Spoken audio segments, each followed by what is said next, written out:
Good morning children, how are you. Diwali vacation over हो गए हैं और दिवाली वेकेशन के बाद हम लोग फिर से अपनी लाइव क्लास में आए हैं और अब हमको फिर से अपनी कक्षाओं में जुट जाना है, अपनी पढ़ाई में जुट जाना है।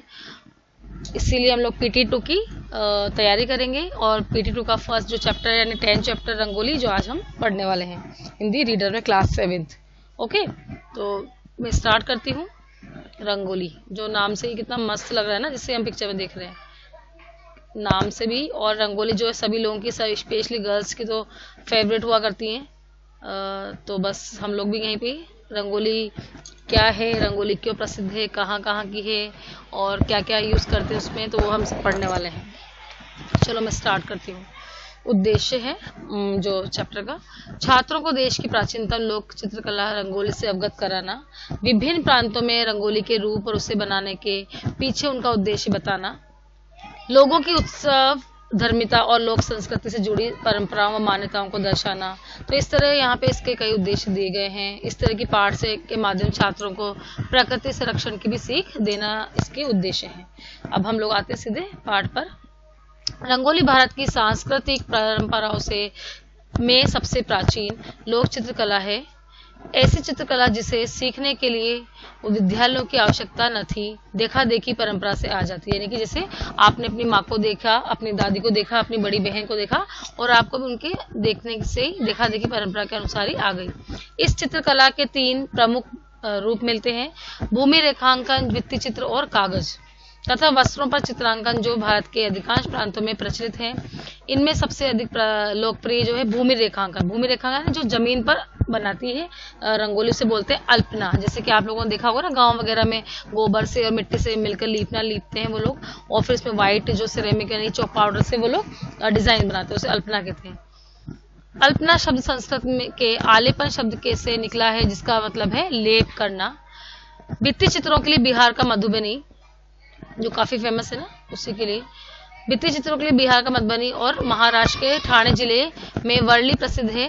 कागज तथा वस्त्रों पर चित्रांकन की राजस्थान की फड़, कुमाऊं की ज्योति, आंध्र प्रदेश की कलमकारी और उड़ीसा यानी ओडिशा की पट्टी चित्र जो है उल्लेखनीय। पट्ट चित्र रंगोली एक अलंकरण कला है जिसे भारत के अलग अलग प्रांतों में अलग अलग नामों से जाना जाता है। उत्तर प्रदेश में इसे चौक पुरना कहते हैं, राजस्थान में मांडना कहते हैं, बिहार में अरिपन, बंगाल में अल्पना, महाराष्ट्र में रंगोली, कर्नाटक में रंगवल्ली, तमिलनाडु में कोल्लम, उत्तरांचल में एपन, कुमाऊं में लिखथापा या थापा, तो केरल में कोलम कहा जाता है।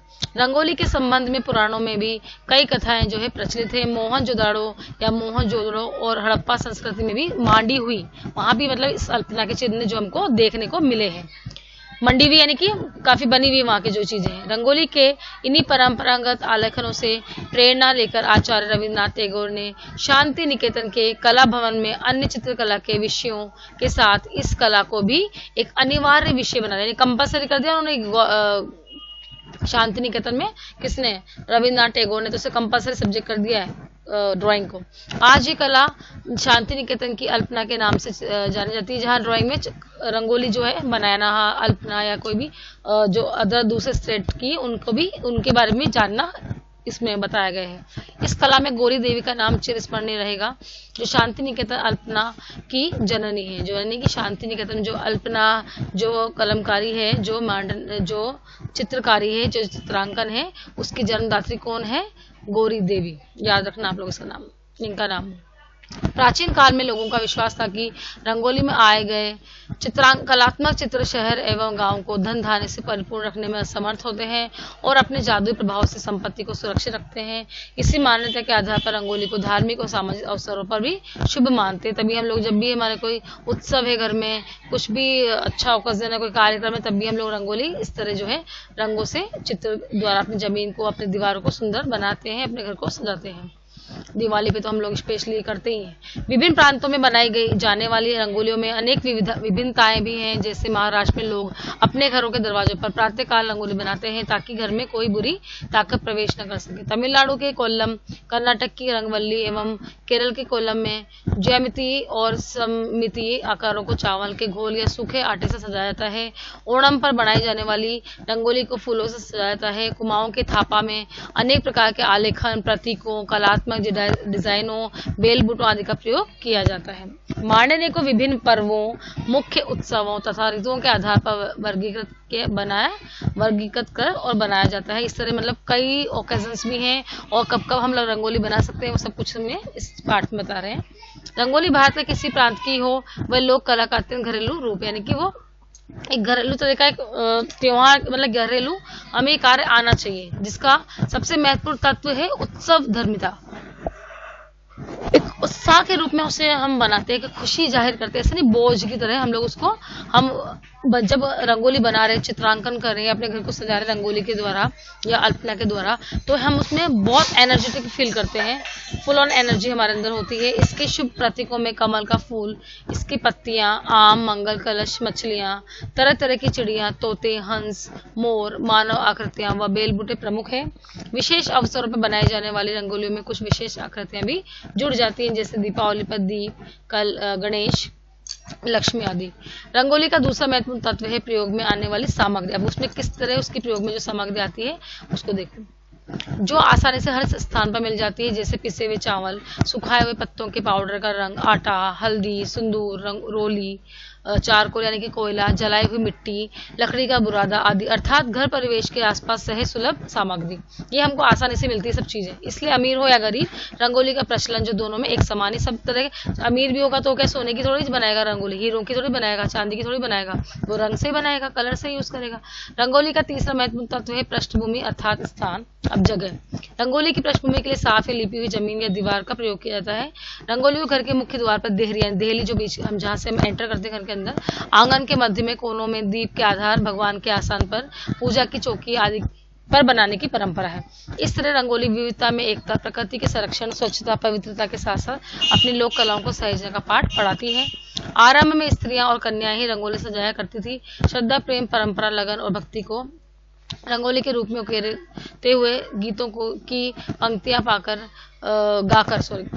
मतलब गाते हुए भी बनाते हैं लोग, भावों को अभिव्यक्त किया करते हैं। और समय के साथ रंगोली कला में नवीन विचारों का भी समावेश हुआ है। अतिथि सत्कार और पर्यटन का भी इस पर बहुत प्रभाव पड़ा है और इसका व्यवसायिक रूप भी विकसित हुआ है। इसके कारण अब प्राकृतिक रंगों के साथ साथ सुविधाजनक रासायनिक रंग, पोस्टर, क्रेयॉन, फैब्रिक और एक्रिलिक रंगों से भी इसे सजाया जाने लगा है।